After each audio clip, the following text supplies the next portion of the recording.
4 to 7% হচ্ছে আপনার রিটায়ারমেন্টের পেনশনের সাফল্যের চাবিকাঠি। ধরুন আপনি যখন রিটায়ার করছেন, লামসাম টাকা পান বা তৈরি করেন বা কোনো জায়গা থেকে কর্পাস তৈরি করেছেন, আপনি এবার এফডিতে ভরে দেবেন না মিউচুয়াল ফান্ডে ওয়ান টাইম ইনভেস্ট করে পেনশন নেবেন। প্ল্যানিং করুন, ভালো পরামর্শদাতার সঙ্গে বসুন এবং 4 to 7% বাঁধ নিলে কিভাবে আপনি আপনার পয়সাকে ইনফ্লেশন নামক রাক্ষসটাকে বিট করবেন আপনিই দেখতে পাবেন।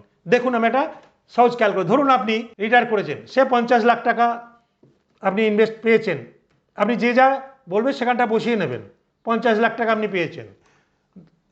আপনি মিউচুয়াল ফান্ডের রিটার্ন আমি সবসময় বলি কি মোটামুটি 10 ইয়ার্স আপনি রিটায়ারমেন্ট লাইফ 10 ইয়ার্স অ্যান্ড অ্যাবাভই পেনশন নেবেন। কারণ আজকাল মেডিকেল সায়েন্সের যুগে 30 বছর আয়ু, মোটামুটি 20 বছর তো কমন, সবাই পেনশন পান।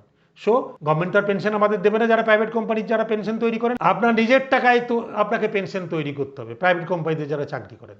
সো আপনি এতদিন চাকরি করে বা যেসব ইনস্ট্রুমেন্টে টাকা রেখেছেন, ধরুন আমি মানলাম 50 লাখ টাকা পেয়েছেন বা 1 কোটি, আমি এটাকে বেশি করেই বলছি যেহেতু আমি কোটিপতির স্বপ্ন দেখাই, 1 কোটি, 1 crore পেয়েছেন, 12% যদি হয়, আপনি ধরুন 7% ব্যাংকের এফডির মতো তো কমে যাবে, তবু আমি 7% বলছি, সেটা প্ল্যানিং করে কিভাবে হয় দেখাচ্ছি। তার মানে 12% রিটার্ন আপনারা দেখতে পাবেন, গুগল সার্চ করুন লাস্ট 10 ইয়ার্স অ্যান্ড অ্যাবাভ ভালো মিউচুয়াল ফান্ডের টপ ফান্ডের রিটার্ন কত। সেই জন্য ভালো অ্যাডভাইজার দরকার, আপনাদের বলি রথের সারথি, যে আপনাকে গাইড করে নিয়ে যাবে। তাহলে 7% নিয়ে নিলেন, ব্যাংকে যদি থাকে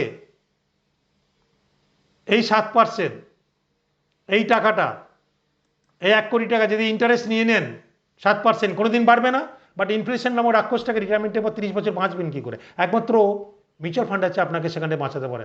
7% নিয়েছেন, 5% পড়ে রইল, এই 5% রিটার্ন কত হয় দেখুন, 10 বছরে হয়ে গেল 2 কোটি।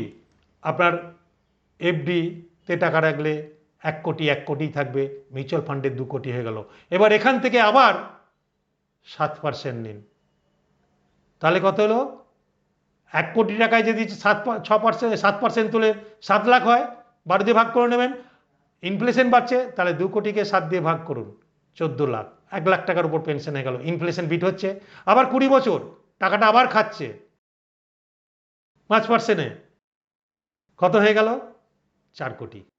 আবার ইনফ্লেশনকে বিট করার জন্য 7×4=28, 28 লাখ, মানে 2.5 লাখ টাকার কাছাকাছি পেনশন। সে ইনফ্লেশন বিট হচ্ছে, এফডিতে জীবনে হবে না, পেনশন পলিসিতেও জীবনে হবে না। সো 4 থেকে 7%-এর মধ্যে পেনশন রাখুন, আপনার লাইফ লং আপনার পরিবারকে নিশ্চয়তা দিয়ে যাবে এবং অ্যাসেট ক্রিয়েশন হবে, লিগেসি বিল্ডিং হবে, অন্য কোনো ইনস্ট্রুমেন্ট নেই।